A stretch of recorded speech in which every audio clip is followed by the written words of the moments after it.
toutes celles, et voilà, toutes celles qui ont pu se connecter pour que nous puissions discuter un peu.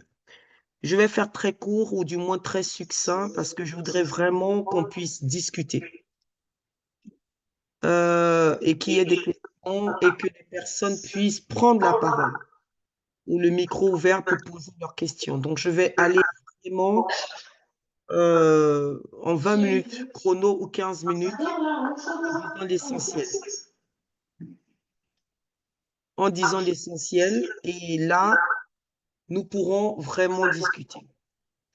Alors, mesdames et messieurs, ou s'il y a des hommes parmi nous, on parle d'égalité homme-femme. Une égalité est très simple, c'est-à-dire tout simplement que quand on parle d'égalité, on parle d'absence de discrimination. Absence de discrimination entre deux êtres et deux genres, donc l'homme et la femme, et sur plusieurs plans, que ce soit sur le plan politique, que ce soit sur le plan civil, que ce soit sur le plan social, que ce soit sur le plan de la responsabilité, sur le plan de la sphère publique ou privée. C'est ça l'égalité. Alors, l'égalité, aujourd'hui, comme je vous ai dit, surtout depuis la Seconde Guerre mondiale, 1940, elle suscite énormément de débats. En ce qui concerne le juridique, il y a... non, j'ai un gros problème, excusez-moi, il y a un écho qui me dérange, honnêtement. Peut-être c'est le micro de Siam. Siama. Yama, c'est ton micro qui est ouvert. Non. Tous les autres sont fermés. Mon micro est fermé, tous les micros sont fermés en fait. Très bien. Alors, merci beaucoup. C'est pour juste avoir une plus grande concentration. Voilà, mais veuillez m'excuser. Alors, je disais donc que l'égalité, quand je vous donne la définition, c'est ça. Au niveau juridique, il y a un corpus législatif qui a été fait. Donc, au niveau juridique, il est assez clair que depuis 1945, on estime, avec les règles de l'ONU, donc le 26 juin 1945 précisément, on parle d'un principe de l'égalité entre la femme et l'homme et un respect effectif des droits de l'homme pour tous. Donc, pas de discrimination. La conférence de Beijing en 95, toutes les chartes, que ce soit les chartes africaines, que ce soit les chartes européennes, que ce soit les chartes asiatiques, que ce soit les lois des pays, tous les pays, en tout cas, décident dans un large éventail que la femme est l'égale de l'homme. Bien. Alors, dans les faits, pourquoi aujourd'hui nous devons donc faire un débat sur cette égalité? La question était, est-ce que cette égalité est réelle? Si nous avions ce zoom ce soir, c'est très simple. C'est parce que certaines femmes estiment qu'il y a encore, malgré les avancées, énormément d'inégalités entre les hommes et les femmes. Et d'où le combat. Certains l'appellent materniste, certains l'appellent féministe, certains l'appellent juste un combat féminin, que ce soit au niveau gouvernemental, que ce soit au niveau associatif, que ce soit au niveau social, pour permettre aux femmes d'avoir plus de droits. Et c'est là où cela se joue. Certains vont estimer que les femmes sont trop pleurnichardes aujourd'hui. Certaines vont estimer que les femmes se victimisent un peu trop aujourd'hui. Certains vont estimer que qu'est-ce qu'elles veulent, ces femmes, on leur a déjà tout donné, surtout en Occident ici, où clairement ce sont les femmes qui ont des maisons, ce sont les femmes qui ont des allocations, ce sont les femmes qui ont des avantages, il y a une discrimination positive par rapport aux femmes. Donc, ça crée un mal-être dans la gente masculine qui estime que, eh ben, écoutez, jusqu'où voulez-vous aller dans cette notion d'égalité? Et c'est là où est le bât blesse. Alors, je vais répondre clairement. Il y a eu énormément d'avancées. Énormément. Nous voyons des femmes aujourd'hui qui sont présidents de la République, ministres, leaders, qui dirigent des entreprises, qui sont dans les plus grandes sociétés. Des femmes qui font des choses extraordinaires. Donc, il est certain que si on remonte 2 siècles plus tard, plus haut, il est certain que ces personnes vont se dire, nous avons réussi le combat. Mais en réalité, la société encore continue à faire cette marque de différence entre un homme et une femme sur certains aspects. Moi, Marie-Paul Babli, je dis tout de suite, l'homme et la femme, sur certains points, ne peuvent jamais être égaux. L'homme a été créé d'une certaine façon. Pour nous qui croyons, nous savons comment ça s'est fait. Enfin, je veux dire par rapport au livre saint. La femme d'une autre façon. Au niveau physique, ce n'est pas la même chose. Qu'on le veuille ou pas, physiquement, les hommes sont plus forts. Les hommes possèdent quelque chose dont nous avons besoin pour faire les bébés, leurs sémences. Donc, pour l'instant, 2 femmes à elles seules n'ont pas réussi à faire des bébés entre elles, ni 2 hommes d'ailleurs. Je ferme la parenthèse. La femme, au niveau émotionnel, est complètement différente de l'homme. Complètement. Nous sommes beaucoup plus dans l'émotion avec des hommes cartésiens, plus que nous. C'est la femme qui mettra au monde, pour l'instant, même si des personnes comme Elon Musk veulent créer un robot qui va accoucher. Ça reste à voir pour dénaturer la nature. C'est la femme qui met au monde. Et pour mettre au monde, elle a besoin des spermatozoïdes de l'homme. Parce qu'elle ne peut pas les fabriquer elle-même. C'est la femme qui va avoir ses règles. Excusez-moi, je vais être un peu cru, mais je vais parler tous les mois, ce que les hommes ne connaîtront jamais. C'est la femme qui va avoir la ménopause. C'est la femme qui va avoir des situations par rapport à comment elle a été créée pour porter la vie. Donc déjà sur ce principe-là, je peux répondre d'une façon. Au niveau hormonal, au niveau création du corps, au niveau émotionnel, la femme et l'homme seront toujours différents. Donc déjà ça. Néanmoins, nous restons des humains. Et si nous avons des différences morphologiques, etc., nous devons néanmoins pouvoir jouir sur cette terre ou société de quelques droits semblables, des mêmes ressources, des mêmes opportunités et de la même protection. Alors, protection, dans quel sens? C'est vrai qu'on dit la femme est l'être faible, le sexe faible. Ça reste à prouver. Parce que je mets au défi un homme d'accoucher. Je ne pense pas que beaucoup pourront supporter. Et ce que la femme endure et porte, elle seule a les épaules pour pouvoir endurer.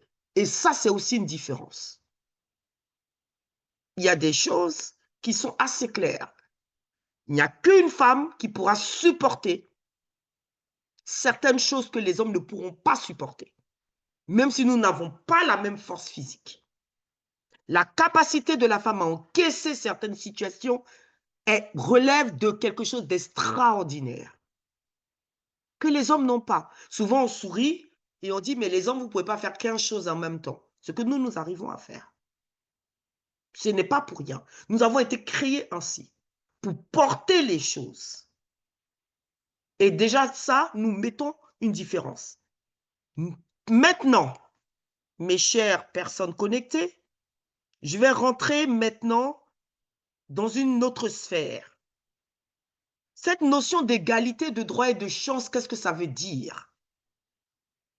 Ça veut dire que malgré les avancées, il y a encore beaucoup à faire. Malheureusement, nous restons encore dans une société patriarcale. Et cette société va nous rappeler à chaque fois que nous sommes que des femmes. Sacha Guitry disait, quand une femme vient chez un homme, c'est soit pour faire le ménage, soit pour faire l'amour. Beaucoup pensent encore dans ce monde de cette façon. Beaucoup pensent de cette façon. Que la femme n'a qu'un rôle, c'est vraiment la coucherie, accoucher et prendre soin des hommes. Et certains disent, comme Denis Diderot, l'ennemi le plus dangereux, c'est la femme. Si elle sait faire autre chose que des enfants. Et ce sont des auteurs qu'on étudie. Mais l'ennemi le plus dangereux est la femme. Ce n'est pas inopportun que cela se dise. Je ne fais pas ici un combat des hommes contre les femmes. J'explique des situations. Que nous vaut cette idée depuis longtemps que la femme est dangereuse, qu'il faut se méfier d'elle, qu'il faut la tenir en écart, qu'il faut qu'elle se taise, qu'il faut qu'elle ne s'exprime pas. On la vénère parce qu'elle met au monde, on la vénère parce qu'elle est maman, mais en même temps, on peut la violer, la tuer, la battre, l'agresser, l'humilier, l'exploiter, le plus souvent par des hommes qu'elle aime. Son compagnon, son père, son frère. Cette femme-là, elle a été traitée de sorcière. Cette femme-là, il fallait la couvrir parce qu'elle ne doit pas montrer sa beauté. Elle est là pour séduire. Cette femme-là, il fallait qu'elle ait des pieds comme ça, parce que si vous voyez en Chine, on mettait des chaussures pour qu'effectivement, une femme n'ait pas le droit d'avoir certains pieds. Cette femme-là, on lui fait des mutilations sexuelles. Cette femme-là, elle n'a pas le droit d'avoir accès à tel boulot, tel boulot, tel boulot. Cette femme-là, quand elle naît, il faut la tuer parce qu'elle n'apportera rien à la société. Il faut des hommes pour porter le nom, il faut des mecs pour s'occuper de nous, il faut des hommes pour être dans l'agriculture. La femme, elle est là, elle va prendre des grossesses et elle va se marier. Dans certains pays, en plus, c'est la famille de la fille qui paye la dot, comme en Inde, donc elle coûte cher. Et si je suis là, c'est pour expliquer tout simplement que même si nous sommes en 2025, il reste énormément de disparités entre un homme et les femmes. Énormément de disparités. On remonte un peu plus haut. Il faut que je finisse à 50 et je vais le faire. Avant, la femme a toujours travaillé. Elle a toujours travaillé, malgré ce que les gens disent. Mais elle était juste une collaboratrice. Elle accompagnait. Vous regardez les choses dans les travaux champêtres, les grands-mères, les arrière-grands-mères, elles étaient là. Elles aidaient le mari. Quand après, l'industrie est arrivée, elle travaillait aussi. Institutrice, maîtresse, etc. C'était des femmes. La seule différence, c'est que le salaire était donné au mari ou au père. Et d'ailleurs, il fallait l'agrément du mari et du père pour travailler. Ça continuait ainsi. Certaines femmes se sont révoltées, on les prenait pour des prostituées. Certaines femmes se sont révoltées, certaines ont été brûlées, vous savez l'histoire, je ne vais pas rentrer dedans. Et puis, on arrive à la Seconde Guerre mondiale. Je parle d'abord de l'Europe, je vais aller en Afrique. Et là, les hommes sont au front et il faut que les femmes rentrent en usine pour fabriquer des armes. Et là, ce sont elles qui tiennent l'économie. Et elles tiennent l'économie, plus les enfants. Il n'y a plus d'hommes. Les quelques hommes qui reviennent, quand ils reviennent à la maison, les choses ont changé. Parce que les rôles étaient bien déterminés avant. L'homme, conformément aux Saintes Écritures, cultivait pour apporter à manger, s'occuper de sa famille. On le trouve dans la Bible, dans le livre de Genèse. Et la femme, elle accouchait, elle s'occupait de la maison. Les rôles étaient repartis. C'est pour ça que les gens ne se plaignaient pas avant. Donc, quand la femme rentrait en foyer, l'homme s'occupait d'elle. Il s'occupait de sa famille. Il donnait l'argent de la popote, comme on dit. Elle gérait tout. Même si elle accompagnait son mari pour travailler. Les choses étaient claires. C'est pour ça que souvent, les gens ont la nostalgie des mamans et des grands-mères. Oui, mais vous, maintenant, vous restez pas dans vos couples. Mais elles n'avaient pas beaucoup de choix.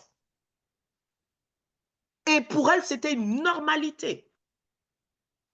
Je m'occupe de mes enfants, je m'occupe de mon mari, je repasse, je lave, etc. C'était normal. Il s'occupe de moi, il s'occupe de mes frères. Elle n'avait pas du choix. Mais quand on sort de la Seconde Guerre mondiale et ils ont touché l'argent, et là, elles goûtent un peu à l'indépendance, elles ne veulent plus retourner en arrière. Et là, ce sont les hommes maintenant qui sont déstabilisés. Parce qu'il faut une crise de masculinité. Là, elle n'est plus à la maison, elle travaille, elle gagne de l'argent. Donc, il faut qu'on reprenne les rênes. Et là, les femmes commencent à dire, on ne va plus retourner. Et là, les luttes commencent. Ce qu'on appelait le féminisme, etc. Ou comme on veut l'appeler. Et les gens ne comprennent pas le sens du féminisme. Disons que c'est quelque chose qui peut faire révolter les femmes. Non. C'est une lutte de droit. Ça, c'est pour l'Europe. En Afrique, c'est différent. Les femmes dirigeaient. Les femmes étaient puissantes. Totalement puissantes. Et c'était la normalité. La colonisation a changé la donne. Puisqu'on a pris l'esprit européen. Donc, on remet les femmes en case et en cage. Mais ce n'était pas notre mentalité. Nous avions des Amazones. Donc, la lutte des femmes noires était différente des européennes ou des occidentales parce que nous, on se battait pour retrouver des droits qu'on avait déjà. C'est différent. Donc, ce n'était pas la même lutte. C'est pour ça que le féminisme africain est complètement différent. Et c'est pour ça qu'il y a différentes branches. Elles se battent pour avoir l'indépendance, elles se battent pour avoir le droit de vote, elles se battent pour avoir ceci. Or, nous, lorsqu'on veut retrouver des droits qui nous appartenaient, on se bat pour autre chose parce que pendant des siècles, pendant 80 ans, on nous a confinés, on nous a dit que nous ne valions rien, on nous a dit tout simplement que nous n'étions pas belles, on nous a dit que nous étions difformes, on nous a dit que la femme noire était ceci, cela. Donc, nous, on sort de là dans un combat pour nous approprier notre culture, pour nous approprier qui nous sommes. Ce n'est pas le même combat. Ce n'est pas du tout le même combat. Et entre-temps, la société évolue. Donc, les hommes maintenant commencent à se dire qu'est-ce qui se passe. Nous sommes quand même dans une société patriarcale. Ils reprennent les rênes sur certains points. Et là, maintenant, il faut se battre pour pouvoir avoir le même droit d'avoir des études, accès à l'éducation. Il ne faut plus que nous soyons cantonnés à des rôles d'institutrices, sages-femmes, ce qui n'est pas mauvais. Mais nous avons aussi la possibilité de faire médecine, de faire pilote, etc., etc. Donc, il faut qu'on ait cette possibilité de faire des études. Bien. Deuxièmement, la lutte va se faire aussi quoi? Elle va se faire également sur cette notion de femmes dans l'éducation. Heureusement qu'il y a eu des pères qui ont compris que leurs filles n'étaient pas seulement faites pour entrer en mariage, mais qui les ont scolarisées, leur ont donné confiance de même niveau que leurs garçons. Mais s'il vous plaît, nous savons tous que l'éducation des filles et des garçons a toujours été différente. Garçon, tu ne pleures pas. Tu dois montrer que tu es un homme. Montre que tu es un homme. D'ailleurs, on fait la différence des couleurs, le bleu, le rose, etc. Mais la fille, déjà dès petite, on t'apprend à cuisiner, on t'apprend à nettoyer, on t'apprend parce qu'on te prépare pour être une femme mariée qui va vivre en couple et qui doit faire les tâches ménagères. Donc aujourd'hui, les conséquences sont quoi? Même si tu es avocate, tu es juge, tu es cela, tu restes jugé sur ta capacité à avoir pu tenir un couple. Voilà un peu le problème aujourd'hui. Pas parce que beaucoup sont africaines ici, elles vont me dire oui, Marie-Paul, pas de problème. Si l'homme veut faire la cuisine, il n'y a pas de souci. Si la femme, je n'ai pas dit la place de la femme est la cuisine. D'ailleurs, je tiens à préciser que les meilleurs cuisiniers sont des hommes. Hein. Voilà. D'ailleurs. Et puis, on a l'impression que ce sont les femmes qui font la cuisine, mais dans certaines traditions, ce sont les hommes qui cuisinent. Et ce sont les femmes qui s'occupent des animaux. Et comme il y a beaucoup de chrétiennes ici, vous regardez, Jésus-Christ, il cuisinait. Je vous donne un passage où il attendait ses disciples, il avait déjà chauffé le poisson et il les attendait avec le pain. Donc, déjà, à ce niveau-là, je pense qu'on peut casser quelques mythes qui président. Lors des guerres, ce sont les femmes qui sont le plus touchées, avec des viols. Si vous voyez les images qu'on a, par exemple, au Congo, Kinshasa, c'est pas que les hommes ne sont pas touchés, ils vont au front, on les tue. Mais ce qu'on fait des femmes, ce qu'on fait des petites filles, je vous certifie que vraiment dans certains pays, être née femme, c'est une aberration. Le nombre de viols, oui, des chiffres et d'agressions à ne plus en finir. Au niveau de la santé, tu es mal soigné, etc. D'ailleurs, il y a eu un moment, un mythe où il fallait faire l'amour avec des jeunes filles vierges pour être guéries du sida. Donc, il y a eu une once de viols dans certains pays. Afrique du Sud, Zimbabwe, Botswana, etc.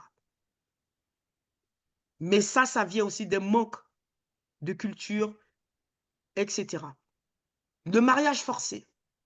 Mesdames, nous, on a eu peut-être la possibilité de faire des choix.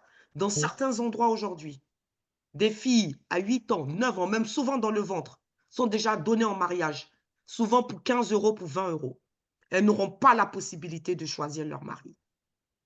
Quand vous voyez une petite fille de 9 ans qui est donnée en mariage à quelqu'un de 45, 60 ans, qui à 12 ans va avoir ses premiers rapports avec quelqu'un qui peut être son grand-père, vous comprenez pourquoi est-ce qu'on se bat pour que ces petites filles aient des droits. C'est ça que nous appelons égalité.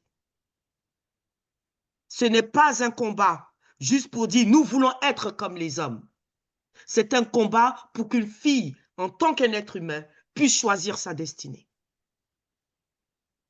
Et il est normal de se battre. Je ne vous parlerai pas des crimes d'honneur. Lorsqu'une fille est tuée par son propre père, sa propre mère, son propre frère, parce que tout simplement elle est sortie de mariage, c'est la honte et l'honneur de la famille qui est mis en cause. Poignardée, brûlée, les femmes en Inde brûlées à l'acide. Ce sont les combats que nous menons. Parce que tout simplement, elles n'ont pas voulu respecter les coutumes. L'excision qui diminue, Dieu merci, mais il y a encore des petites filles qui subissent des mutilations sexuelles horribles. Souvent, on leur coupe tout et on leur coupe et il leur reste juste un petit trou pour pouvoir faire pipi. C'est une horreur dans certains pays. Nous avons énormément de chance. Je ne sais pas si nous réalisons énormément de chance de pouvoir vivre ce que nous vivons, d'avoir le choix de décider, d'avoir fait des études, d'avoir une maison. Nous ne pouvons pas imaginer le calvaire de certaines qui nous envient. L'égalité homme-femme, c'est également, s'il vous plaît, ce qu'on appelle clairement la violence domestique. S'il vous plaît, je vais me permettre de vous montrer. Veuillez m'excuser. Je vais me permettre de vous montrer une image, s'il vous plaît. Alors, quand on parle de violence domestique et que les personnes disent, vous êtes des féministes, vous êtes là pour gâcher les foyers, c'est ça, le corps d'une femme battue par son mari, et je ne vous montre pas d'autres. Des choses comme ça que nous recevons. Des femmes qui claquent les dents, voient leur mari arriver. Les féminicides. Aujourd'hui, nous sommes le 11 mars. Il y a déjà 23 femmes qui ont été tuées par leurs compagnons ou ex-compagnons. Parce qu'elles sont des femmes et parce qu'elles ont osé les quitter. Je me rappelle de cette fille que je suivais. Son mari, quand il rentrait, même à 4 heures du matin, il ne se levait pas pour lui donner à manger. Il enlevait sa braquette et il pissait sur elle pour la réveiller. Nous voyons des choses horribles. Ce combat-là, ce n'est pas un combat pour dire nous voulons être comme des hommes. C'est un combat réel. Il est réel. Je ne vous parlerai pas de harcèlement moral, harcèlement sexuel, etc. Il y a des hommes également qui souffrent de ça. Je n'ai pas dit le contraire. Mais la réalité est que nous devons nous protéger des stéréotypes. Tu es une femme. Toi, tu es une femme. Si ton couple ne marche pas, c'est la faute de la femme. Si les enfants tournent mal, c'est la faute de la femme. Si tu as divorcé, c'est la faute de la femme. On reste des femmes, on nous cantonne. Même quand on a une position, il faut qu'on prouve. La première chose qu'on va demander lorsqu'une femme va se présenter à une élection, qui est son mari? Oh, mais elle agit comme un homme. Ah, elle a telle position. Mais est-ce qu'elle peut s'occuper de ses enfants? Elle a telle chose. Mais écoutez, elle n'a pas le temps de s'occuper de ses enfants. Mais après, elle est paresseuse. Si elle est à la maison, c'est parce qu'elle couche avec des hommes. Il y a toujours quelque chose. Il y a toujours quelque chose. Et il est important dans cela, d'abord à la fin de ce que je peux dire pour les questions, de comprendre déjà qui nous sommes. Il y a tellement de complexes. Je vous raconte juste un truc, une anecdote. Au niveau de l'égalité professionnelle, j'ai fait une formation. Il y avait des femmes qui étaient en train de s'agiter. Oui, on a un salaire moins que les hommes, etc. Le boss a dit, le directeur a dit, il y a un poste qui se libère. Donnez votre candidature. Il y a eu 5 hommes et une femme qui se sont présentés. Et les autres femmes n'ont pas voté pour cette femme. Parce que si elle devient présidente, elle va être comme si. Il faut que les femmes comprennent d'abord qui nous sommes. Je regarde des femmes qui ont des peaux qui ressemblent à des zèbres. Ce n'est pas leur faute. Mais on nous a tellement dit que nous n'étions pas belles que certaines croient que c'est en se blanchissant qu'elles seront mieux dans leur peau. Il y a tellement de choses que nous portons. Les problèmes psychologiques, ce que nous assumons, qu'il est important aujourd'hui pour les femmes. Je répète, le combat n'est pas de prouver que nous pouvons être comme les hommes. Si nous voulons faire ce combat, parce que les hommes jouent au football, nous voulons jouer au football, nous admettons qu'ils sont supérieurs à nous. C'est juste accepter d'être une femme et de faire les choses selon la femme, notre manière d'être, notre émotion, comment Dieu nous a créés et d'avoir juste confiance en nous. Une fois que ça c'est acquis dans nos esprits, le reste, ça peut se gérer. Je m'arrête là pour les questions. Merci.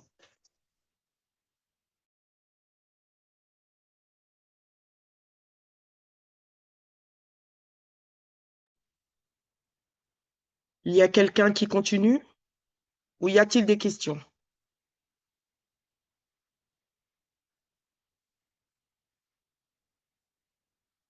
Le micro?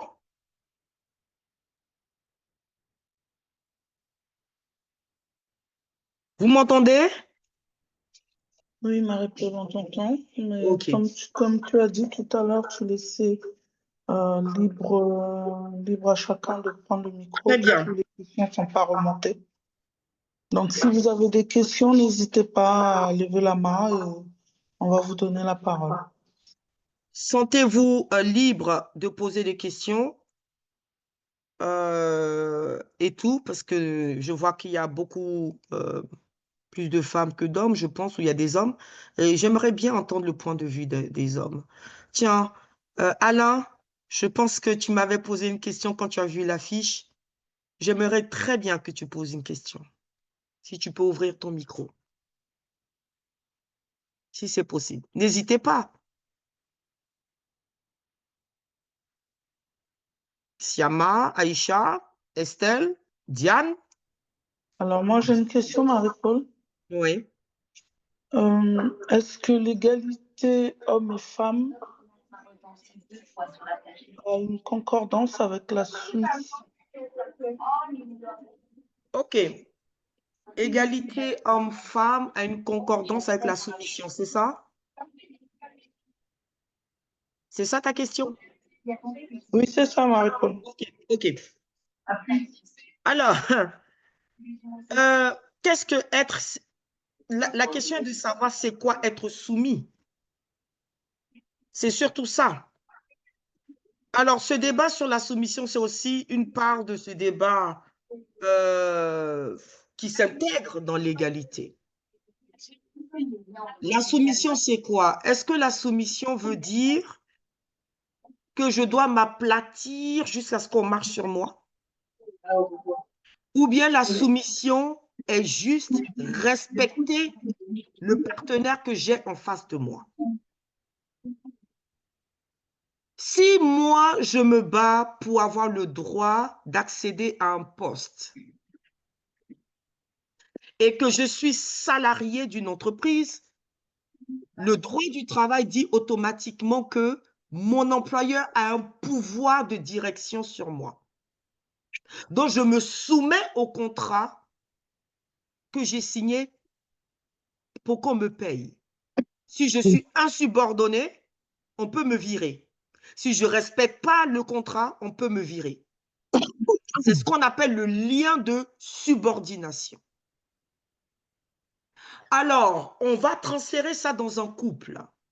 Même si on ne me paye pas, j'ai quelqu'un en face de moi qui est mon compagnon, mon mari, etc., qui est censé, où nous devons avoir une complémentarité et un respect. Me soumettre, c'est quoi? C'est pas de dire oui, maître. Me soumettre, c'est lui donner le respect qu'il mérite. Ça ne veut pas dire que dans le couple, comme je vois certaines femmes aussi, parce que je suis directrice, je suis président, eh bien, j'insulte mon mari. Il n'a pas le droit à la parole. Tu te tais. Un caractère complètement dégueulasse. J'en ai vu des femmes comme ça. Et pour dire, je suis l'égal de l'homme, etc. Et à la fin, dans le lit, tu veux que le soir, vous fassiez l'amour et ça fait 3 mois, il ne vous touche pas et vous pleurez. Ce n'est pas ça la soumission. La soumission est le respect de son partenaire. Le respect total de son partenaire. Il vous doit le respect aussi en contrepartie, bien entendu. D'ailleurs, je pense que lorsque dans le couple ça va bien, plus ou moins bien, malgré les hauts et les bas, lorsqu'on a eu le respect de son compagnon, automatiquement la femme, elle s'abaisse. Automatiquement. Certains vont dire c'est à cause de l'argent. Je ne crois pas. Parce que quand quelqu'un te donne l'argent qui t'insulte tous les jours, même si tu veux le respecter, à un moment tu réagis. Mais quand ça se passe en harmonie, c'est normal. Je me rappelle un jour, quelqu'un était étonné de voir que j'avais un compagnon. Eh bien, il est venu, j'ai fait à manger, j'ai servi. Marie-Paul, tu sers! Tu sers! Toi, une féministe! Ça change rien pour moi. C'est mon compagnon. C'est pas parce que j'ai servi mon compagnon. Et d'ailleurs, ce qu'il a fait après, que ça fait de moi une femme moindre. Mais c'était normal, c'était un homme bon. Donc, il ne faut pas interpréter. Les gens ont pris la soumission. Femmes, soumettez-vous. Bon, en contrepartie, j'aimerais rappeler quand même que, en contrepartie, on a dit, hommes, aimez vos femmes. Bon. Donc, si on ne t'aime pas, tu n'es pas soumise. Voilà.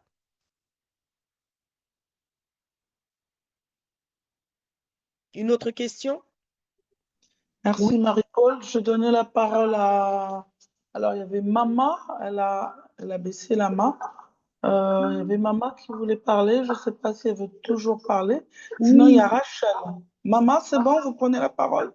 mais j'arrive pas à avoir le micro. Le micro, il est coupé. Non, on vous entend. Hein? Ah, vous On vous m'entendez? entend.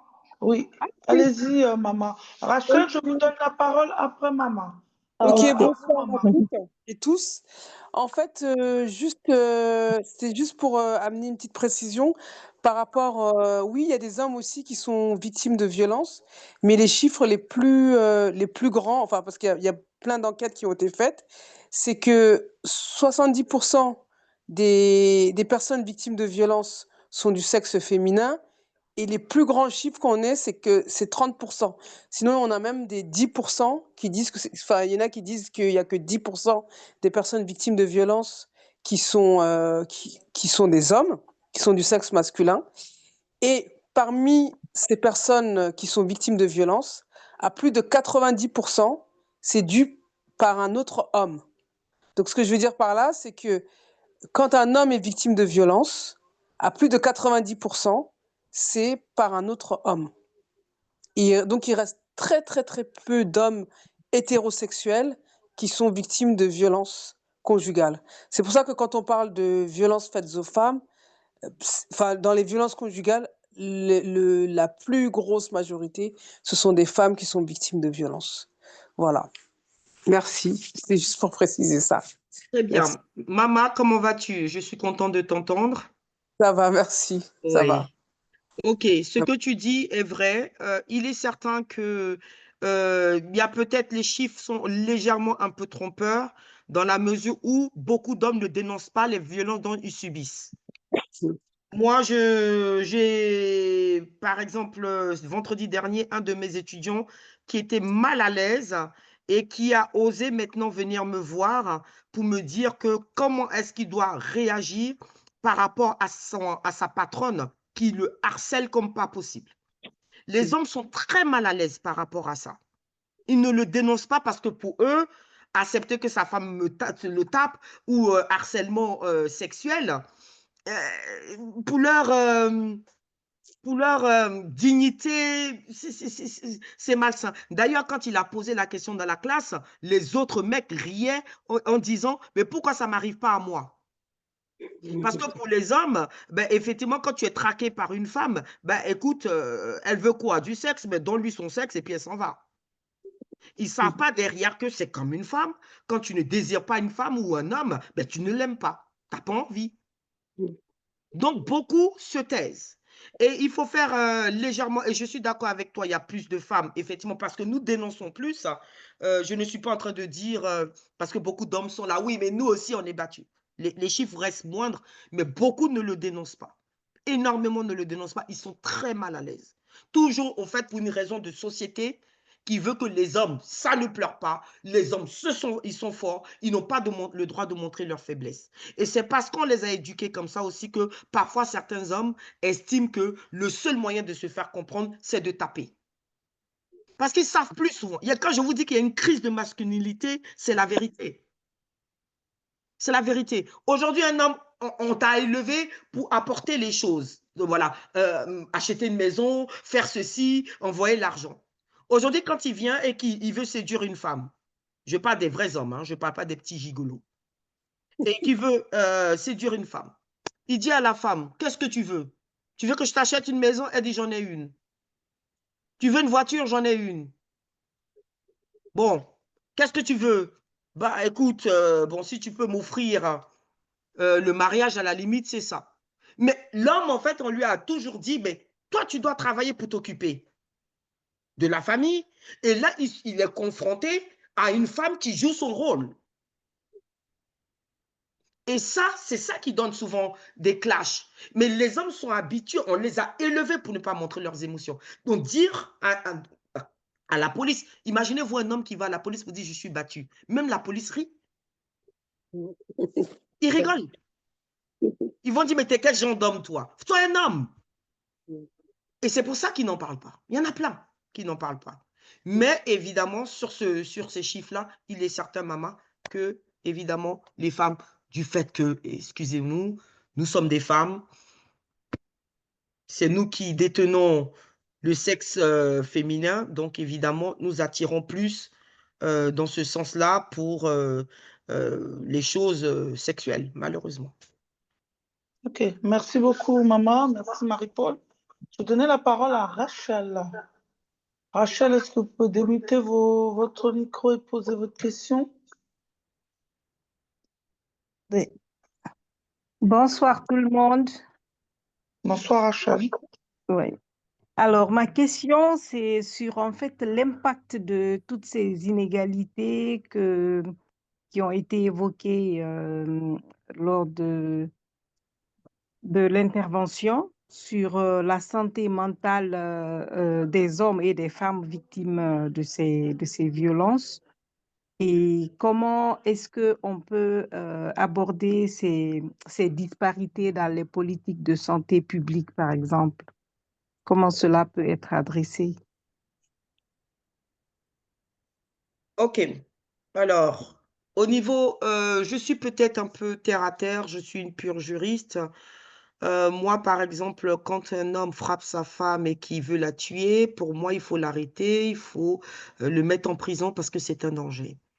Et d'autres personnes, à contrario, dans le social ou dans la santé psychologique, comme vous dites, vont estimer qu'il faut donner une chance à cet homme de voir pourquoi il en est arrivé là, pourquoi est-ce qu'il arrive à frapper sa femme, etc. Pourtant, il aime sa mère, pourtant, il aime ses sœurs, mais pourquoi il traite sa femme de cette façon?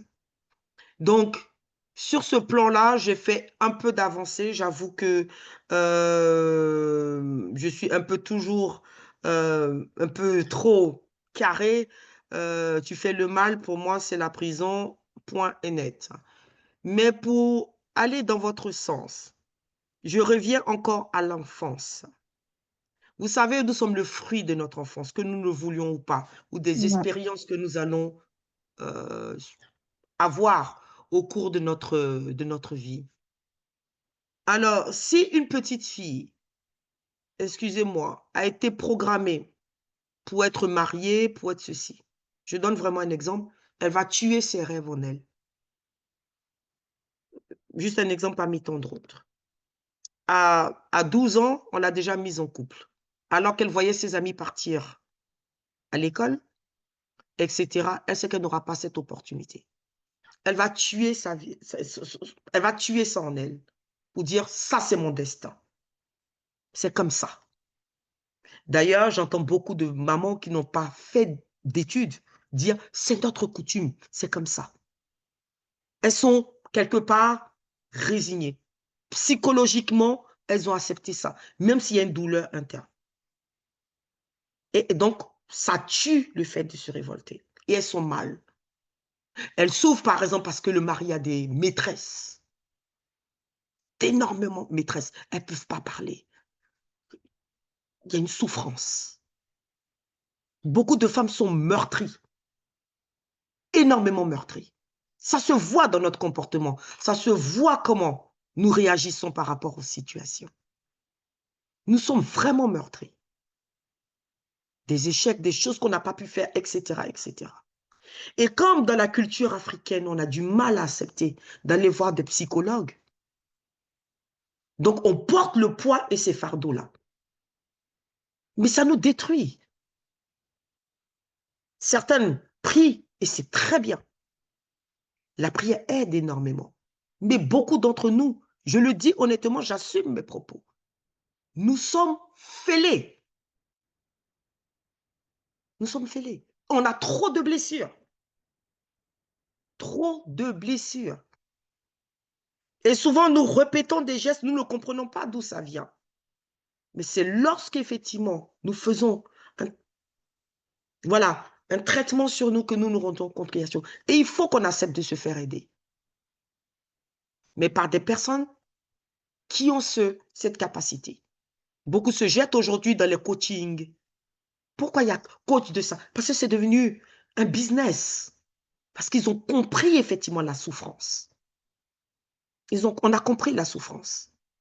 Je répète, je donne un autre exemple. Une femme qui se décape la peau. Vous lui demandez pourquoi elle fait ça. Parce qu'elle se sent belle comme ça, d'après elle. Mais en réalité, si vous fouillez, qu'est-ce qu'elle va vous dire? Mais mon mari, quand il est sorti, il a pris une femme claire de peau. Et elle, ça lui a créé un choc. Donc elle se dit, la beauté, c'est ça. Elle est capable de se détruire pour ça. La plupart des femmes qui font des chirurgies pour avoir des nichons comme ça ou le derrière comme ça, honnêtement, si vous cherchez le fond, c'est pour plaire. Vous allez voir qu'il y a un complexe interne. Et les hommes, c'est pareil, sauf que les hommes ne l'expriment moins. Alors, quand on parle de cette égalité, je reviens dessus. Il faut que les femmes, on apprenne à avoir confiance en nous. Il faut qu'on apprenne à savoir qui nous sommes. Il faut qu'on apprenne à se dire que nous sommes des femmes. Nous avons le pouvoir en nous. Si la femme savait le pouvoir qu'elle avait, je pense qu'il y a beaucoup de choses qui changeraient. J'aime les hommes parce qu'ils sont tellement pragmatiques. Ils ne doutent de rien. Ils ne doutent de rien. Et ça, j'adore. Même s'ils ont des doutes, c'est interne. Pour rigoler un peu, on va presque finir. J'ai mon ex, après 4 ans de disparition, qui est revenu. Il m'écrit. Coucou Marie-Paul. D'ailleurs, me disant chérie. Parce que pour lui, c'est normal. Il peut partir et revenir. Je suis là, je l'attends. Il n'a même pas de doute que, voilà, est-ce qu'elle a refait sa vie? Est-ce qu'il y a quelque chose? Est-ce qu'elle... Non, pour lui, il revient. Parce que c'est ça. Et si moi, pendant qu'il est parti, j'ai eu des blessures, je n'ai pas, voilà, je suis restée dans mon truc, oh voilà, mon mari est parti, etc., je repars et rebelote. Pourquoi souvent nous reproduisons les mêmes choses? Pourquoi nous attirons les mêmes personnes? Pourquoi nous faisons les mêmes scénarios? Nous ne sommes pas guéris de beaucoup de choses. Et c'est souvent ça aussi, une petite clé qui joue contre les femmes. Une petite clé. Une femme juge qui était battue par son mari. Au début, je ne comprenais pas. Je dis, mais vous, madame, vous rentrez au tribunal, tout le monde se lève, votre mari vous frappe. Et elle m'a dit clairement, merci de m'avoir dit ça, madame. Pour moi, c'était normal puisque mon père a fait ça toute ma vie à ma mère. Donc, même en ayant une position, c'était normal pour elle d'être tapée. C'était normal. Et c'est tout ça, au-delà de vouloir revendiquer, marcher. Et c'est bien. Et je pense que nous allons y arriver. Quand je vois où en sommes les femmes aujourd'hui, je pense que nous allons y arriver. Seulement, ça va se jouer aussi avec notre mindset. Qui nous sommes vraiment? Qui nous sommes vraiment? Merci Marie-Paul. J'ai une autre question, Marie-Paul. En ce qui Oui. concerne, que penses-tu du 50-50 dans le couple? C'est-à-dire, voilà, je pense que tu as compris. Au vu des sourires, je pense que tu as très bien compris ma question. Alors, je suis là-dessus parce que c'est 50-50. l'égalité aussi, voilà. Donc, il y a des couples où c'est 50-50, peu importe le salaire, on paye tout 50-50. On va au resto, c'est 50. Tout, c'est 50. Qu'est-ce que tu penses du 50-50? Bon. Alors, je pense d'abord qu'au départ, quand un homme te fait à la cour, au moins au premier restaurant, il peut payer. Bon, au moins ça. Au moins le premier restaurant, quand il te fait la cour, il peut payer au moins. OK. Mais aujourd'hui, la société a changé, que nous le voulions ou pas. Aujourd'hui, la femme travaille. Aujourd'hui, la vie est devenue chère.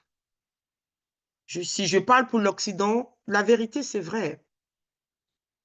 Ce sont les femmes qui ont des maisons. À cause des enfants, on loge plus. Des femmes ont acquis, il y a beaucoup de disparités, mais les femmes ont acquis quand même beaucoup de droits. Dans d'autres pays, il y a beaucoup encore à faire.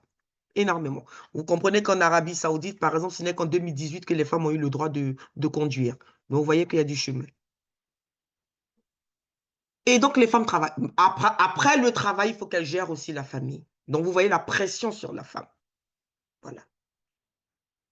Donc, aujourd'hui, avec le coût de la vie, sauf si vous avez épousé un homme super riche, d'accord? Et que vous êtes une housewife, vous êtes à la maison, l'homme paye tout, avec les conséquences que ça donne aussi. Parce que je connais aussi des femmes où l'homme a tout payé et il n'y a pas beaucoup de respect. Voilà. Parce qu'il payait tout et que la femme était dépendante économiquement. Son mari se permettait de ramener les maîtresses dans le lit à côté d'elle pour dormir. Nous voyons, non, quand je vous dis que dans ce combat, nous voyons des choses, souvent je suis assise et puis je dis, mais c'est normal. Je pense que sur la plateforme, j'ai parlé de cette femme à qui le mari a demandé d'avoir des rapports avec le chien. Parce qu'elle était dépendante économiquement. Donc, il y a aussi des conséquences. Bien. Mais les choses font qu'aujourd'hui, une femme, elle a un salaire. La maison, on l'achète à deux, on participe.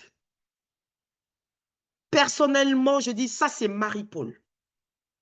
Moi, ça ne me dérange pas de partager les charges.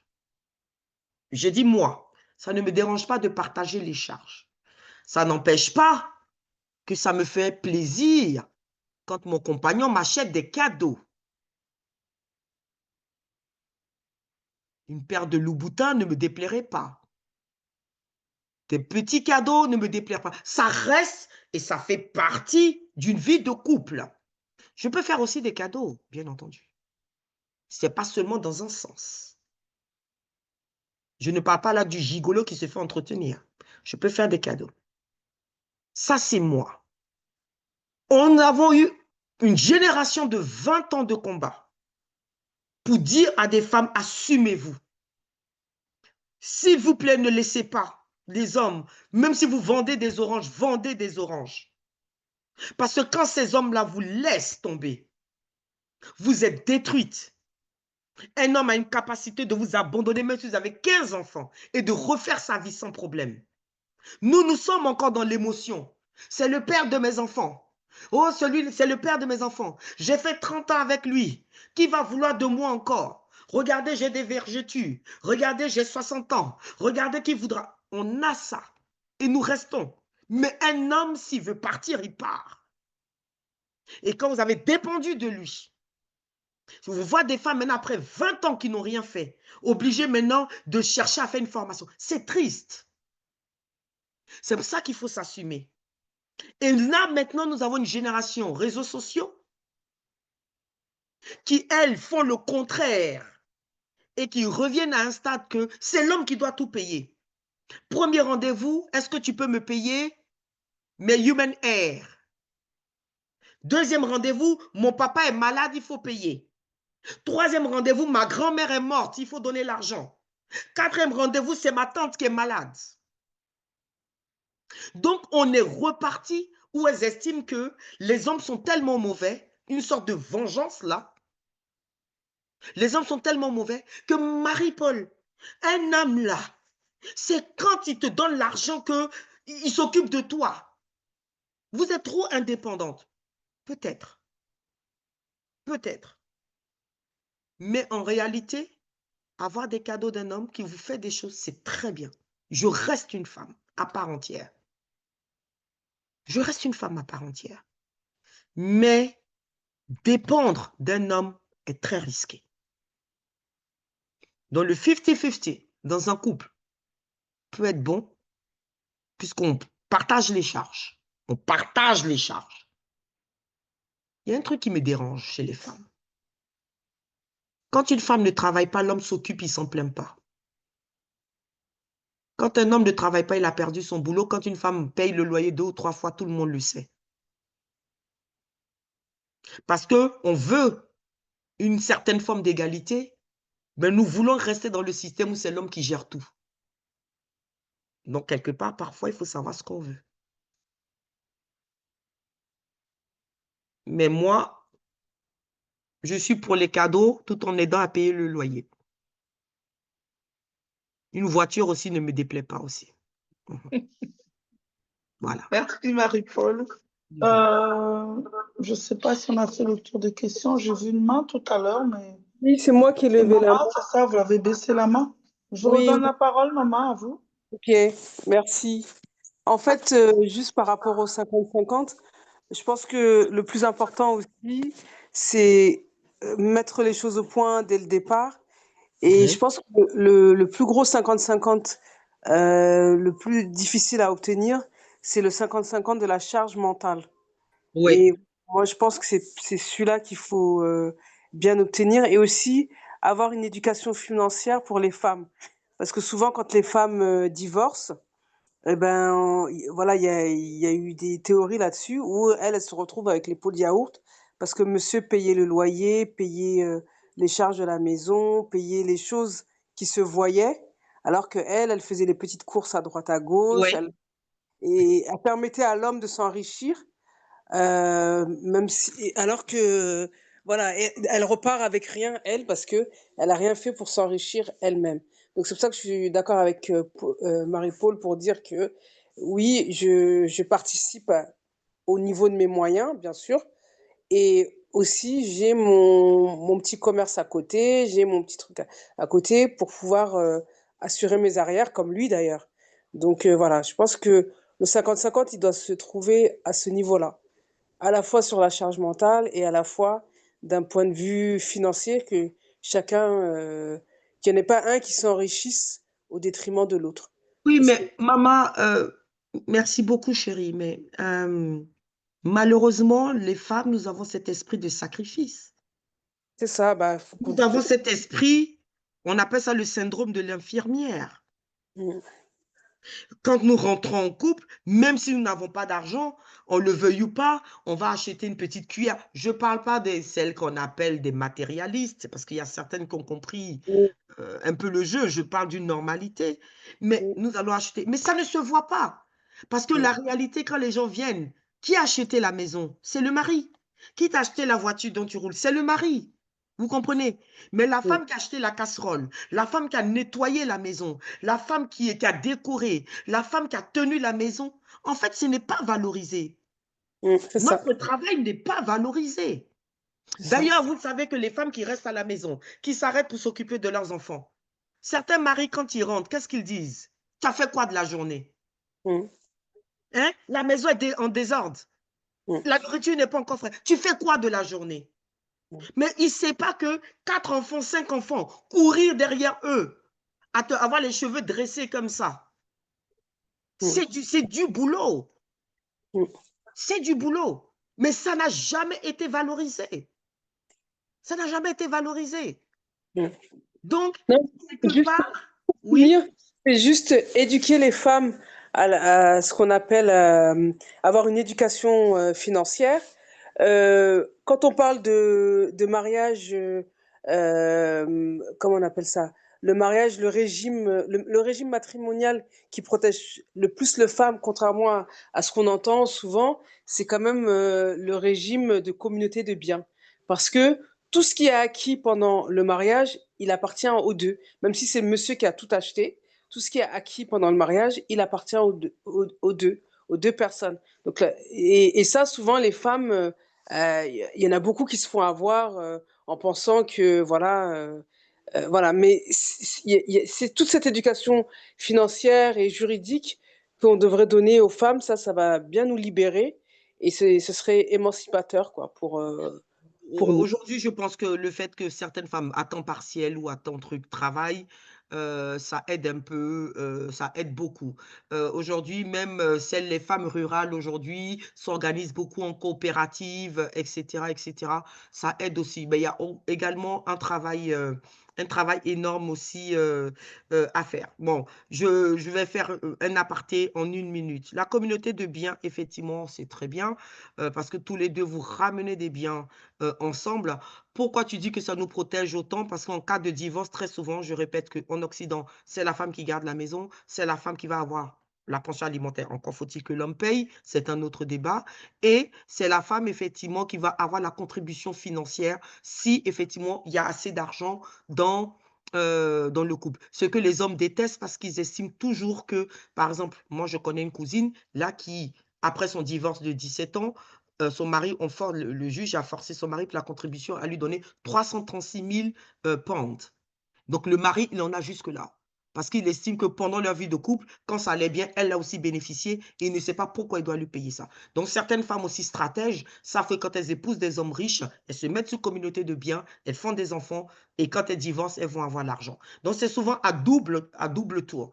Maintenant, la communauté de biens aussi, c'est bien quand il y a de l'argent, mais quand il y a des dettes aussi, c'est la femme qui paye. Surtout quand l'homme se déclare insolvable. Donc, c'est à double tranchant. C'est vraiment à double tranchant. Aujourd'hui, si vous mariez à un certain âge et que vous avez déjà des biens et que vous rentrez en mariage, c'est la communauté aux acquets. Tout ce qu'on a eu avant et ce qu'on construit au bien, ça, c'est le système qui peut vous protéger. Ou même la séparation des biens. Parce que souvent, vous allez vous retrouver dans des positions. C'est pour ça que quand on veut se marier, il faut checker avec qui on se marie. Est-ce que la personne a des dettes, etc., etc. Nous sommes des femmes, nous sommes dans l'émotion. Oh, celui-là, c'est l'homme de ma vie, etc. On est contente. Mais après, quand vous héritez de ses enfants et lui, il a des pensions alimentaires à payer. Quand ça ne marche pas, c'est vous qui payez. Vous héritez de ses dettes, c'est vous qui payez, etc. Donc, il y a aussi le côté reverse qui n'est pas toujours plaisant à voir. Merci beaucoup, Marie-Paul. On va terminer par 2 dernières questions. Alors, je crois que c'est Rachel qui va reposer une question, ensuite Ged, et on va terminer au niveau des questions. Donc, Rachel, je vous redonne la parole. Ben, je voudrais savoir comment est-ce qu'on peut impliquer les hommes dans cette lutte, vu qu'ils sont souvent l'auteur de ces violences, de ces inégalités. Comment est-ce qu'on peut les impliquer dans la sensibilisation, dans la prévention de ces violences et de ces inégalités? C'est une très bonne question, madame. La première implication, ça sera les mamans qui doivent éduquer leurs garçons. C'est la première implication. Tout simplement. Je répète, jusqu'à aujourd'hui, même si ça se fait de moins en moins, beaucoup de femmes éduquent leurs garçons de manière différente par rapport aux filles. Et nous sommes préparés pour entrer en mariage. Il faut être propre, il faut être ceci, il faut être cela, il faut cuisiner, il faut nettoyer, il faut ceci. Les mecs ont plus.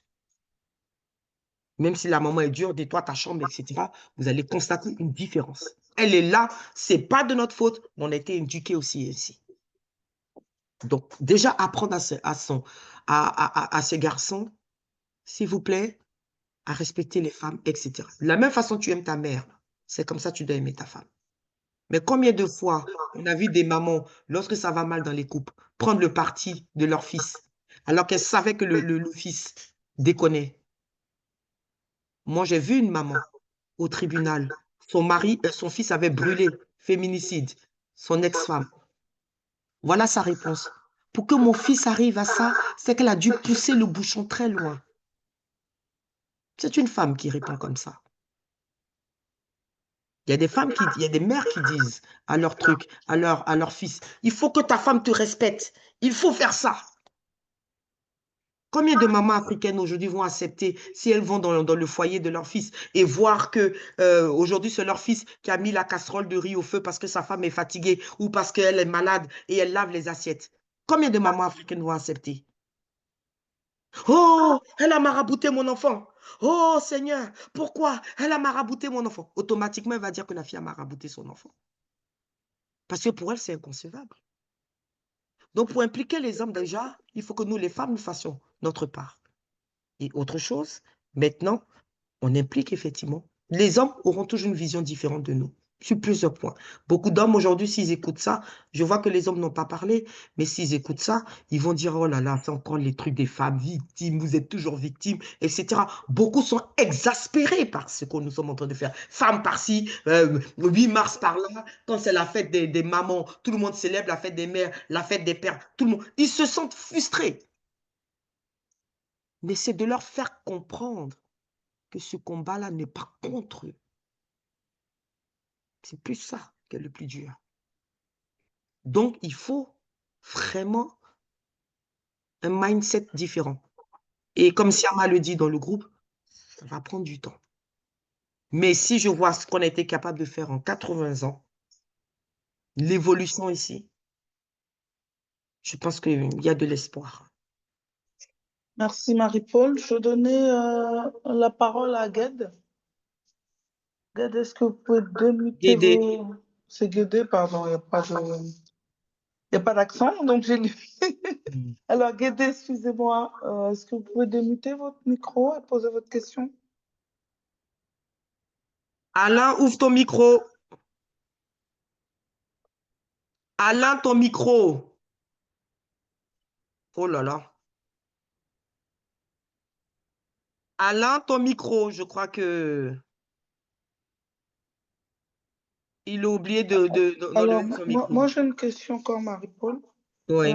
Tu as parlé tout à l'heure, tu as dit que c'était nous, en tant que mère, de pouvoir éduquer nos garçons surtout. Allô, est-ce que vous m'entendez? Ah, ça y est. Bon, Oui, ben, Alain. je vais lui laisser la parole. Allez, Ah, Gued. c'est gentil. Bonsoir, bonsoir les filles, enfin les dames. Excusez-moi que je ne heurte pas votre sensibilité. Alors, j'ai pris cette petite, moi j'appelle ça une petite réunion familiale en cours, donc j'ai pas trop suivi les débats du début. Mais moi, je veux juste parler de. Je crois que le titre, c'était Égalité homme-femme, c'est ça? Oui, si c'est réel ou pas. Alors, moi, la question que j'aimerais poser, et puis après, je vais peut-être enchérir sur autre chose. Est-ce que vous croyez que en 2025, on peut toujours parler de ce problème? Ça, c'est toujours. Enfin, si problème il y a, parce que pour moi, il n'y a pas de problème. Moi, je suis un homme et je le dis, il y a problème quand on le crée. Pour moi, deux personnes qui, par la chance de la vie, estiment qu'ils s'aiment, logiquement, il n'y a pas de quelqu'un est supérieur, quelqu'un est inférieur. Mais c'est vrai que malheureusement, aujourd'hui, je crois que moi, je suis un homme et je le dis, et après, vous en faites ce que vous voulez. Moi, j'ai toujours pensé que la femme est la force sur Terre et qui a le pouvoir. Mais, mais, attention, après avoir, parce que l'homme ayant compris ça dès le départ, il a endoctriné la femme en lui faisant comprendre qu'elle était inférieure. D'où l'idée que tout le monde dit, c'est l'homme qui doit entretenir la femme. Je ne sais pas où c'est écrit, hein? Je ne sais pas où c'est écrit. Parce que je pense qu'on est né avec le même cerveau. La seule chose qu'on a peut-être de différent, on va dire, c'est peut-être physiquement pour moi, parce que je pense qu'il y a des femmes qui prennent plus de risques dans la vie que d'hommes. Vous voyez, donc, quelque part, il y a un équilibre qui se fait. Mais c'est cette doctrine que les hommes, je ne sais pas depuis quel siècle, qu'ils ont réussi à faire de la femme pour qu'elle se sente inférieure. Parce que l'homme a toujours naturellement eu peur de la femme. À égalité, il en a peur. Marie-Paul a donné l'exemple. Quand vous allez voir une femme à qui que l'homme pense que finalement il n'a rien à lui donner côté matériel, ben, il rebrousse chemin. Vous voyez ce que je veux dire? Parce que lui, dans sa tête, il faut que la femme soit tenue par une espèce de carotte pour qui, voilà. Parce que la femme, pour lui, parce que ça a été comme ça, l'homme a toujours pensé, parce qu'il le sait au fond de lui que la femme, quelque part, est supérieure à lui. Le problème, c'est que vous, les femmes, vous avez toujours refusé de prendre le pouvoir parce que cette doctrine a fait de vous, heureusement pas tout le monde, des paresseuses qui ont des capacités intellectuelles, physiques et qui se disent, ah non, je préfère que ce soit l'homme qui s'occupe de moi. Mais du coup, vous le savez, il y a quelqu'un qui a dit, c'est la main qui donne, qui ordonne. Je suis désolé. Donc, c'est un peu ça. Mais moi, pour moi, dans l'ensemble, pour moi, en 2025, aujourd'hui, on le voit partout. On n'a plus besoin, la femme n'a plus besoin de prouver qui elle est. On le sait très bien qu'elle est très forte, qu'elle est très intelligente. Et d'ailleurs, moi, je suis un homme, je le dis. Je suis marié, ça fait 23 ans, je le dis.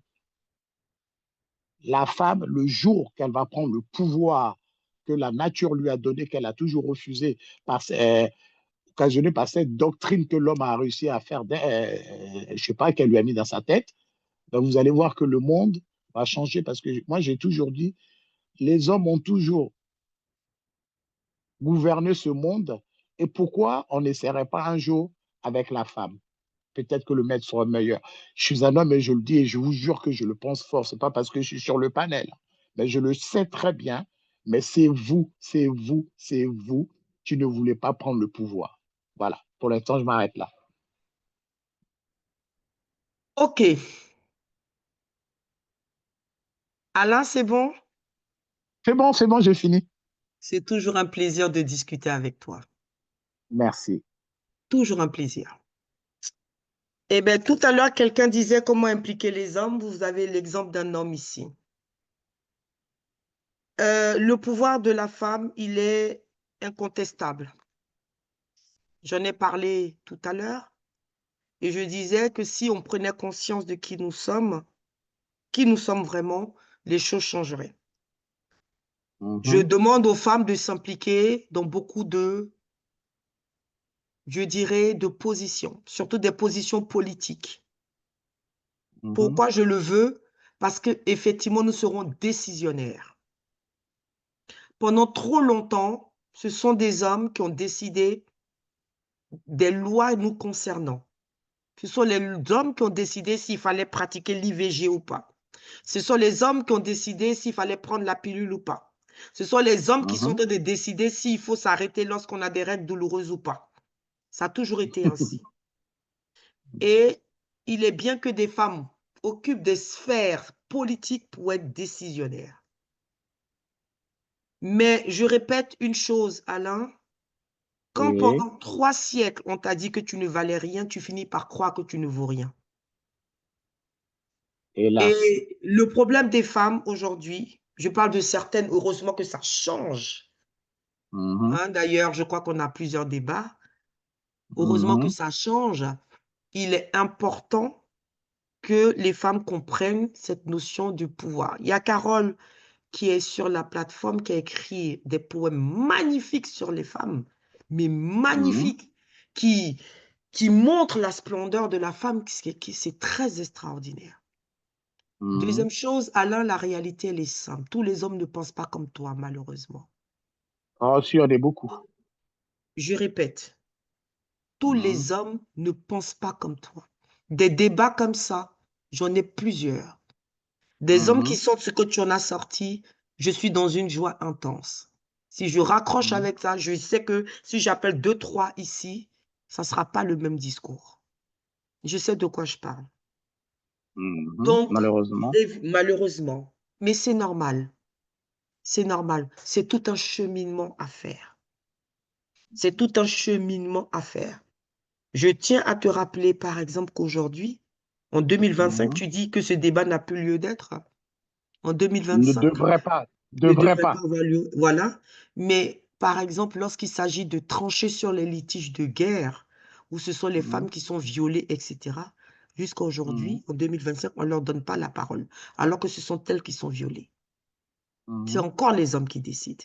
Donc, quand on a une vision purement européenne des choses, il n'y a pas de problème. La réalité, c'est ailleurs. Ma chance, c'est d'avoir été ailleurs et d'avoir vu des choses inconcevables. Ne croyons pas qu'au XXIe siècle, ça puisse exister encore. Mais si ce débat-là existe, c'est parce qu'il reste encore beaucoup à faire. Voilà. Si ce Est-ce que je débat peux me permettre? existe, c'est parce qu'il reste encore beaucoup à faire. Mais Je Est-ce que remercie les hommes qui nous soutiennent. je peux me permettre de porter une petite observation? Oui, allez-y. Alors, est-ce que vous avez remarqué sur tous les panels qu'on voit sur les réseaux sociaux qui parleraient de la cause féminine, citez-moi combien de panels qui ont été organisés par des hommes? En tout cas, pour l'instant, je n'en vois pas beaucoup. Mais j'en ai eu deux où ce sont des hommes qui ont invité, où il y avait un débat entre un homme et une femme. Et je pense que Alain, nous avons fait un débat dans ce sens-là. Donc, en fait, pour terminer, et puis après, je vais vous écouter. Moi, franchement, moi, je pense que l'espoir de... Enfin, pour moi, déjà, l'égalité, je sais pas où ça commence, où ça s'arrête. Moi, je parle là plus d'un juste milieu parce que même en amour, un couple ne peut pas s'aimer de la même façon. Il y en a un qui aime toujours plus que l'autre. Donc, cette notion d'égalité, je sais pas si le mot est approprié. Moi, c'est plus un truc de... C'est naturel, quoi, en fait. C'est la justice naturelle, je dirais, parce que je vois pas pourquoi un homme se sentirait inférieur ou supérieur à une femme. Enfin bref, quelque part, bon après, ça c'est peut-être moi, je vais peut-être me faire laminer demain, mais c'est pas grave, ça je le vis toujours, c'est pas un problème. Mais en fait, moi je suis là pour, à ma petite place, euh, vous encourager et vous dire que euh, on est quand même nombreux à penser ce que je dis, mais malheureusement, peut-être par lâcheté, il y a beaucoup qui n'osent pas vraiment dire ce qu'ils pensent parce qu'ils le savent très bien. On le sait tous, hein, nous sommes des hommes. Quand vous avez une femme avec un grand F à votre côté, vous n'êtes pas le même homme. Alors, expliquez-moi pourquoi l'homme ne fait... Souvent, quand vous voyez un homme qui réussit, à 90%, c'est qu'il y a une femme avec un grand F à côté. Donc, à partir de là, la logique, elle est là. Hein, je veux dire, faut pas se cacher, mais ce débat-là, en fait, quelque part, ça Ce me... débat a lieu, Alain, parce qu'il doit avoir lieu. Le Oui, jour non, non, où non, nous obtiendrons ce que nous souhaitons, il n'y aura plus ce débat-là. Je non, répète, non. des hommes comme toi, nous aimerons en avoir plus. Mais malheureusement, nous sommes 8 milliards sur cette terre. Et sur les 8 milliards sur cette terre et les 4 milliards d'hommes, il y en a 3 milliards aujourd'hui qui vont encore penser que les femmes sont inférieures. Moi, aujourd'hui, où je te parle, Alain, j'ai quelques Mhm. difficultés. Il y a quelqu'un dans l'entreprise où je suis qui m'a demandé d'avoir des rapports sexuels avec lui. Ça, c'est la réalité des femmes. Et ça, par Mm. contre, je suis content d'avoir des hommes qui vont parler comme toi et je suis vraiment touchée. Mais nous savons la réalité derrière. Et être une femme, parfois, dans cette société, ce n'est pas un jeu. Ce n'est pas du tout Oui, un oui, jeu. Et donc, ça, ce je le combat sais, hein. continuera tant que nous n'aurons pas obtenu ce que nous souhaitons. Nous allons prendre le pouvoir et puis nous allons nommer les hommes comme ministres. Ce serait vraiment génialissime. Eh ben, écoutez, j'espère que ce sera plus rapidement et que je serai encore sur Terre. Eh ben, moi, je serai le ministre de la Défense des femmes. Donnez-moi ce D'accord, rôle. ça sera avec plaisir. Merci beaucoup, Merci, Alain. monsieur Guédé, merci. Oui, effectivement, ça fait plaisir d'entendre un homme prendre la partie. C'est tellement rare. Et comme j'écris dans le chat, on peut regarder le nombre d'hommes connectés. Moi, j'ai envoyé l'invitation à plusieurs et plusieurs n'ont pas accepté parce qu'on parle encore de la même chose, encore ces femmes qui veulent des droits, etc., etc. Je pense que ça prendra des siècles. Monsieur Guédé, si je peux me permettre, je pense que vous êtes peut-être le reflet du couple de vos parents, parce que c'est tellement rare. Il y a forcément une femme quelque part qui a dû introduire ça, ou votre femme peut-être. Mais comme vous dites vous-même, pour avoir ce raisonnement, pour un homme, c'est vraiment très rare. C'est vraiment très, très rare. En tout cas, merci à vous.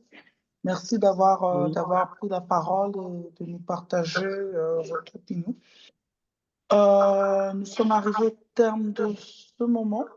On a un peu débordé, mais je pense que c'était vraiment très enrichissant, encore une fois de plus. Marie-Paul, merci beaucoup. Je vais juste demander Alors, je ne sais pas si elle est encore là, je pense qu'elle est peut-être partie. C'est pas grave. Alors, n'hésitez pas, si vous voulez rejoindre la plateforme, à laisser vos coordonnées dans le chat ou pour celles qui ont été invitées par Marie-Paul de pouvoir lui en faire la demande. Voilà, donc nous allons clôturer ce moment. C'est une plateforme chrétienne, donc on commence avec la prière, on finit par la prière, quel que soit le débat que nous avons. Donc, Marie-Paul, est-ce que je peux te laisser clôturer ce temps? Tu n'as pas entendu? Tu n'entends plus? T'as pas le son? Vous m'entendez? Oui, on t'entend. Oui, mais je pense pas qu'elle m'entende. Son Tu micro. m'entends, Marie-Paul?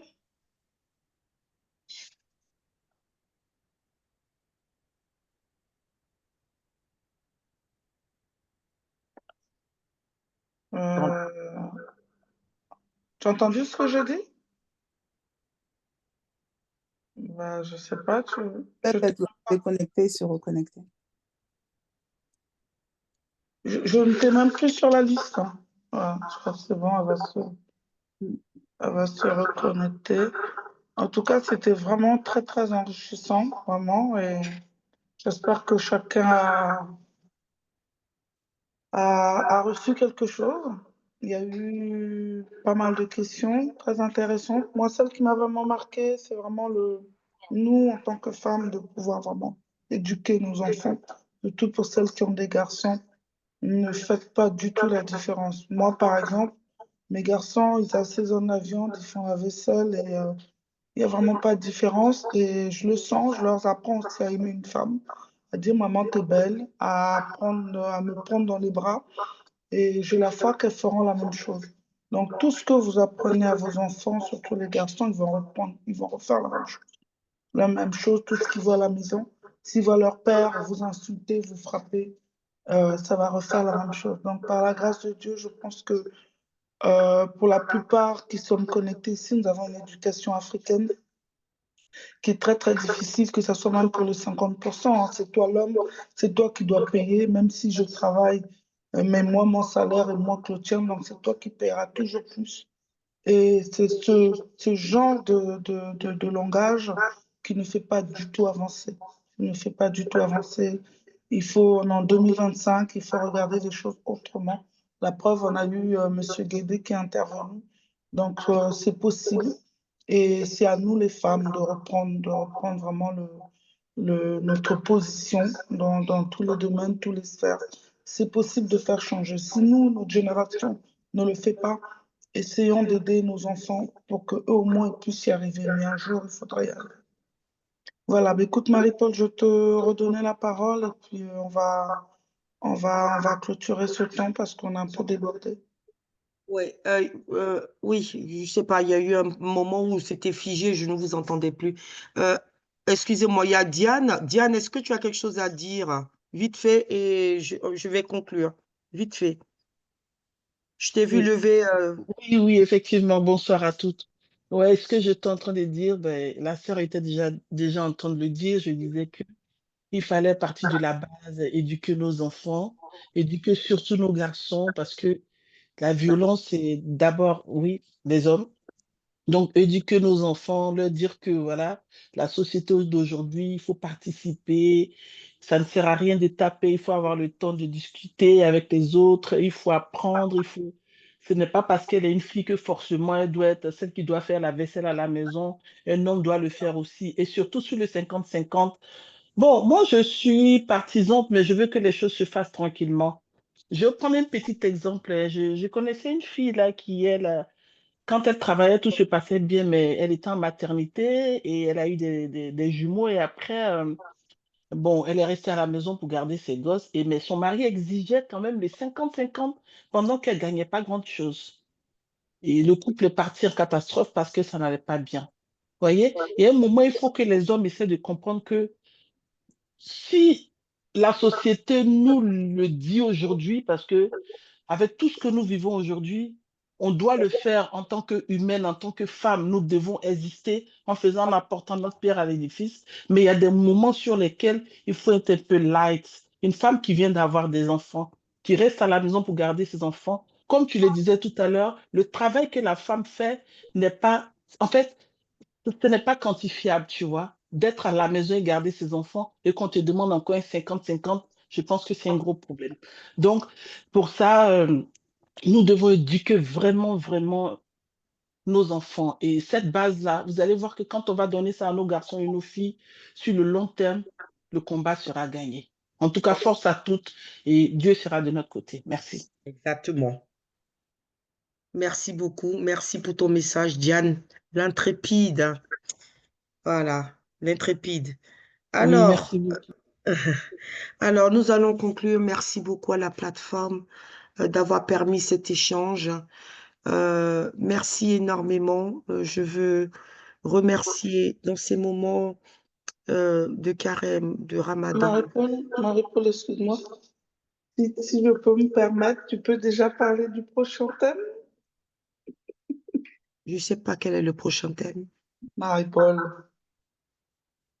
Je ne sais pas quel est le prochain si tu thème. as choisi entre les deux thèmes, entre celui d'aujourd'hui, Oui.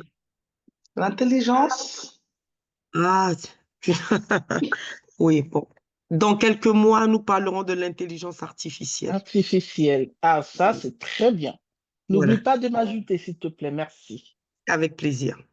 Nous parlerons de l'intelligence artificielle et ses répercussions, si effectivement c'est nécessaire à la progression de la société, ou ça devient donc vraiment une contrainte au niveau des entreprises, au niveau du droit du travail, au niveau même de l'humain. Voilà, nous en parlerons. Très bien. Elle a réussi à me faire parler de ça. Euh, En tout cas, merci à toutes. Merci vraiment. Merci toutes celles qui sont connectées, qui sont restées. Alors qu'il est 23 heures, il y a encore 23 personnes. Merci à Alain qui était là, l'homme. Comme a dit Siama, beaucoup d'hommes sont exaspérés de nous voir faire ces combats, ces réunions. Quand je vous dis que beaucoup d'hommes pensent que nous sommes des pleurnichards et des victimes, c'est la vérité. Beaucoup le disent de plus en plus.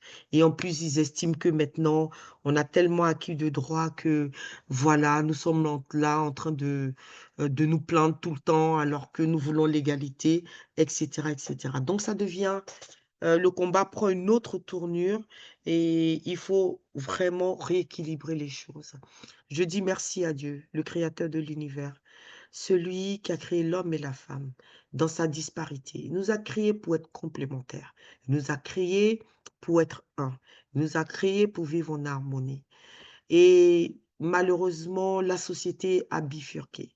Il y a eu une dominance de la part d'un genre sur l'autre, alors que ce n'était pas ça à l'origine. Chacun avait sa place bien déterminée. Et maintenant, nous nous battons en tant qu'humains.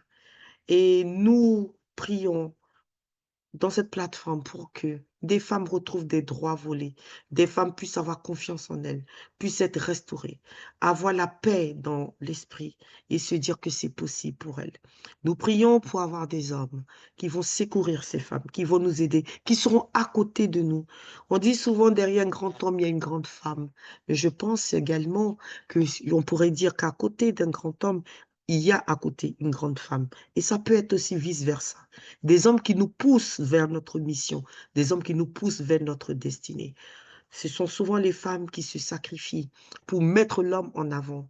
Mais nous avons aussi notre mission à accomplir. Dans cette égalité homme-femme, je ne pourrais pas revenir sur beaucoup de choses. Est-ce que la femme, par exemple, a le droit de prendre le micro dans les églises? Est-ce que la femme a le droit de faire ceci? Au niveau religieux, c'est difficile. Au niveau culturel, c'est difficile. Au niveau de l'entreprise, c'est difficile. Et ça, ce sont des réalités. Nous prions pour avoir des petites filles qui peuvent avoir le choix de décider de leur avenir, de décider de qui elles vont épouser, de décider de partir à l'école, d'avoir la possibilité de faire des choix juste entre qu'humains. Ce n'est pas un combat de comparaison, c'est un combat de légitimité et de droit. Merci à Dieu de nous avoir permis de l'évoquer ce soir. Et nous savons que ce n'est pas passé inopportun, que maintenant beaucoup de femmes dans cette plateforme comprennent la mission qu'elles ont, le pouvoir qu'elles ont, de pouvoir rentrer dans des sphères qui sont aussi fermées, qu'elles ne disent pas ça c'est seulement pour les hommes, qu'elles disent que c'est possible et d'avancer vers ces destinées. Et si elles atteignent des postes, c'est de se souvenir qu'elles sont là pour lutter pour les autres femmes et pas pour devenir des hommes, entre guillemets, car chacun a son rôle. Je vous remercie et je dis merci à l'Esprit Saint et au Dieu Tout-Puissant. Amen.